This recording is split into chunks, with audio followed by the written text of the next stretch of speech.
Hello guys, welcome to our new blog. কেমন আছেন সবাই? আশা করি সবাই ভালো আছেন। আজকে আমি গিয়েছিলাম মানিকগঞ্জ সরকারি উচ্চ বিদ্যালয়ের মাঠে। সেখানে গিয়ে দেখি মেলার আয়োজন চলছে। পরে জানতে পারলাম এটা নাকি বাণিজ্য মেলা হবে। বাণিজ্য মেলার জন্যই এত প্রস্তুতি। মেলা দেখতে দেখতে আমাদের চোখ পড়ে ওই পিৎজা স্টলের দিকে। লাইভ পিৎজা সম্বন্ধে বন্ধুর কাছে ভালো রিভিউ শোনায় আমরা অর্ডার দিয়ে দিলাম একটা পিৎজা তো অর্ডার দিয়ে দিলাম, কিন্তু আকাশ যে মেঘাচ্ছন্ন, বৃষ্টি নামবে মনে হচ্ছে। কথা বলতে না বলতেই বৃষ্টি শুরু হয়ে গেল দেখছি। কিন্তু আমাদের পিৎজা বানানো কিন্তু থেমে নেই। তারা খুবই সুন্দর ও যত্ন সহকারে আমাদের জন্য পিৎজাটা বানিয়ে দিচ্ছিল।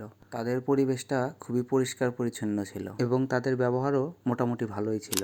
এরপর তারা পিৎজাতে সস দিয়ে দিচ্ছিল, এরপর দিচ্ছিল চিকেন, এরপর দিচ্ছিল চিজ, এছাড়াও আরও অনেক উপকরণ তারা দিয়েছে এর মধ্যে। তারপর তারা দিয়ে দেয় চুলার মধ্যে 5-7 মিনিটের মধ্যে হয়ে যায় আমাদের পিৎজা। এরপর আমাদের কাছে চলে আসে পিৎজা।